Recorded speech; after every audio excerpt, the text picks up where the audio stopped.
Tonight, we hairy gamelords have been playing a Wayfarer's Tale from Bright Light Games. What did we think? Find out!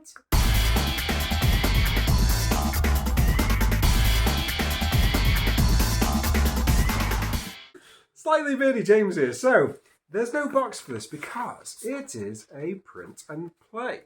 Now, I think that this is a fantastic, massive move coming up in the board gaming world. I think it is something that is very much due in our lives. Print and play games which are affordable, very, very good, and something that anyone can print on their home printer.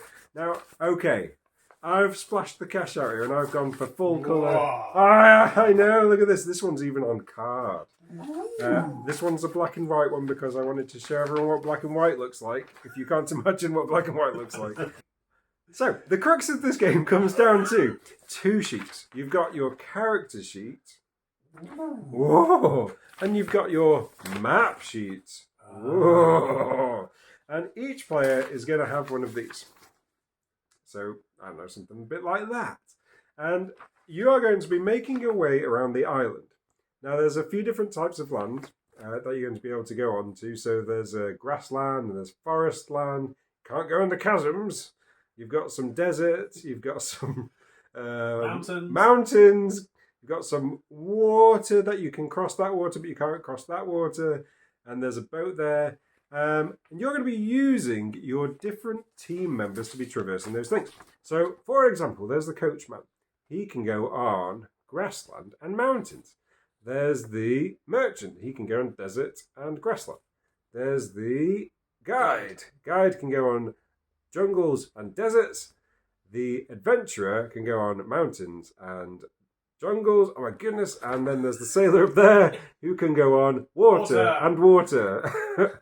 So you're going to be using those characters. You're going to be activating those based on dice rolls to be able to do that. Now, each of them plays slightly differently. So the coachman has to get bigger and bigger and bigger and bigger and bigger and bigger and bigger, because that's what coachmen do. And the merchant, you are just going to be going for something that matches the column or the row. So, for example, an 11 here could go there. Words. 11 here could go there. I think that's probably going to make it to the Kickstarter page, that quote. The mountain, the adventurer goes up and then down and then up and then down. The sailor is going to be going in doubles, just any old doubles. And then the guide is going to be essentially matching up to the different kind of needs that it meets along the way. You might have noticed as you go along these things, there are some gems. So, for example, at this point here, this person's going to get 5 points for getting a gem at that point. So you're going to get points for your treasure. At the very end, you've got options for getting 2 times the gem points there. So if you put a 12 there, you get 24 points. And then you've also got these little monsters here. So there's monsters over here. There's monsters over here. Monsters over here. There's monsters everywhere. And when you place a number in the monster spot, you get points against you because monsters hate us. At the end of the game, you are trying to get points for going through all of the towns. If you don't, I did explain this. The game ends when all of the towns have been visited on the map. But you're going to get 5 for each one that you managed to do. And then if you get a single line going through lots of towns, you get 3 for each that your road connects to. So, for example, this one here, there's a road, a path that goes all the way around here. And you would count the 7 in that case. The longest route. That wasn't the longest route. The 7 towns that it goes through in that case. You get points for your treasure, you lose points for the monsters, and then on the different maps, you get points for different kind of special things. So, for example, in this map that we played the Big Boy Map 2 version. You got because we're big boys. Yes, we are. You get 10 points for getting statues, and 5 if you're second or third. And this game, you play around the table, you roll dice. The person who is the active player gets to choose from an extra dice, and then everyone else gets to choose from the other dice. Wow, okay, so that's how the game plays. What did I think? Now, I don't often play roll and writes, but I really enjoy the way that this one opens out as you go along. So you start off at a town and you can go anywhere from a town. But once you've set off in a certain direction, you got to keep going. So you're thinking, how are you going to get around? How are you going to use your different characters' powers? And how are you going to kind of visit everything you can, maximizing your points along the way? It's quite thinky. It's a kind of game where I enjoy doing it alongside other people. This game is entirely soloable, and there's a solo campaign, which we're not reviewing today, but it comes with, I guess, progression. It comes with buying extra stuff as you go. I just really like the idea of choosing a map with your friends, rolling some dice, and having a race to see who can get the most points. I know from Tristan and James Emerson just how much work has gone into this game. They took something that was quite a simple idea at first and just blew it massively wide open. They've gone from 1 to, I think there's 4 maps in the base pledge. I think that this is such a fantastic thing to get behind, because at the end of the day, this is £5 for the base game. We've played it, we've had a full game tonight, and that was just one of the base maps. But I think that this game has got a good amount of space for talking around the table whilst you play, whilst giving you something meaty to think about. It's not been a good night for the Hipster King. The theme of tonight's reviews.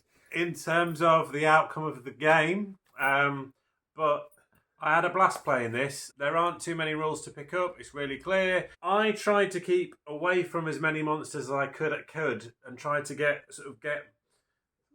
minimum. I guess using the minimum amount of monsters, hit as many positive things as I could. But I think that was probably where I went wrong, and I should have tried to at least max out a couple. At least one more area. I think would have probably caught me back up a little bit.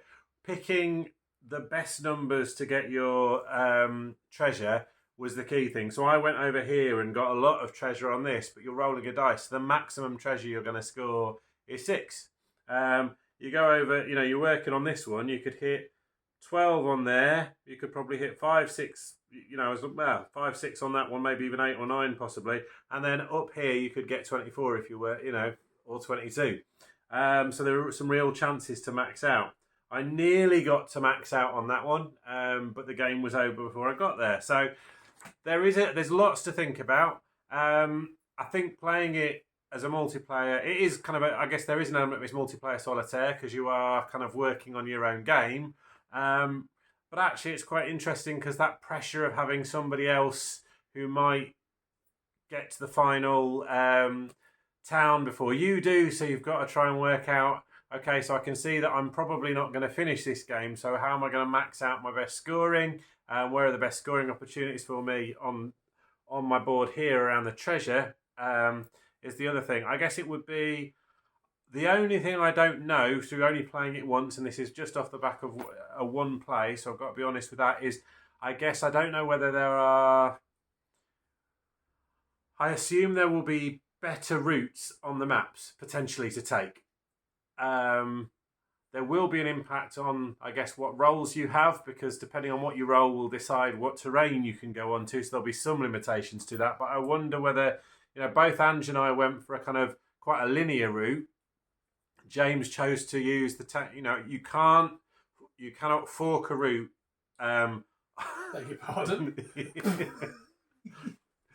You can't. Yeah, you can't fork a route unless you're at a town. So you can only change direction at a town. You can't have 2 trails coming out of one, or an extra trail coming out of one of your hexes unless it's got a town in it. James went for more like a spidery version, sort of coming out from... He just went to town on forking out. Yeah, he forked out all the towns. But... So I guess that could be something that over time could become potentially an issue, but I think with having, potentially if you go in for the £7 option, 5 different maps, it's going to take a long time to get to a point where you've worked out if there is an optimal route. And for £7, even if you did each map 10 times to learn that, that's 50 plays, isn't it? Which for £7, you'd absolutely do that, wouldn't you? So for me, that's not a real concern, even if it was. And I've got a feeling that because of the way that the maps are organised and the way the dice, there is still that element of dice rolling and a little bit of luck in terms of the dice that come up, will create the fact that you're going to have to choose a different route or you're going to have to work off different points at times. So, really enjoyed it. Not the best at it, but would love to play again. Bearded lady here and off. Just a minute. So the artwork is absolutely banging. Look at that. Fantastic. I, like James, and probably like Pete, don't often get excited about a roll and write. But this one tonight, the artwork just kind of like pulls you in. It feels like you're playing actually a proper game rather than just a roll and write. I mean, this is just beautiful. The artwork on there is lovely. Even on the rules, just the attention to detail in the artwork and the really easy way to work out how to play it. Really, really, really, really enjoyed the game. As Pete has already said, me and James went for like maxing out, and so we got quite an area where we kind of got doubled treasures, and yes, we did pick up a few high scores on the monsters, but it paid off for us as we absolutely thrashed Pete. One thing with this game that could be a little bit of an irritant, and that is AP. And had AP. That never happened. But you were like, Yeah, it's because Dave wasn't here, that's why. I was like, whose turn is it? It's your turn, and you've got to ask. It was my turn tonight. So that could be a little bit of an irritant. What was cool for me was, although yes, roll and writes are often kind of a bit of a solo play, and you're just playing your individual map around the table, the element of the first person to get to all of the statues got 10 points for those 3 statues. Everybody else got 5 points. So for me, that did create a little bit of a race around the table. James was the first to get to 2 statues. Right. And at that point, everyone else, it was a bit like, shall we just give up? I carried on. And what I did is, I did have a little cheeky look at James, who was, as we've already said, just forking out all over the place, whereas Pete and I was doing a bit more of a linear move around the map. But it meant then that I got those 10 points, and that was really sweet to be able to like, oh yeah, I've just done my third statue.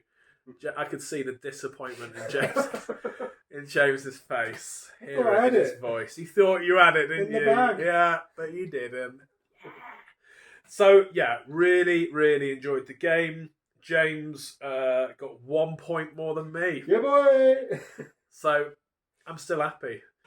Really enjoyed the game. If you are a fan of roll and writes, get involved. If you're not a fan of roll and writes, it's well worth checking out and having a go.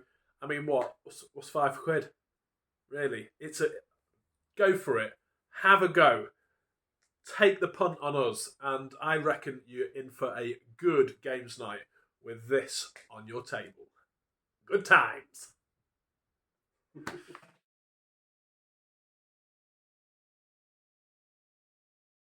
Tonight, we Harry Game Lords have been playing a Wayfarer. Oh, goodness words.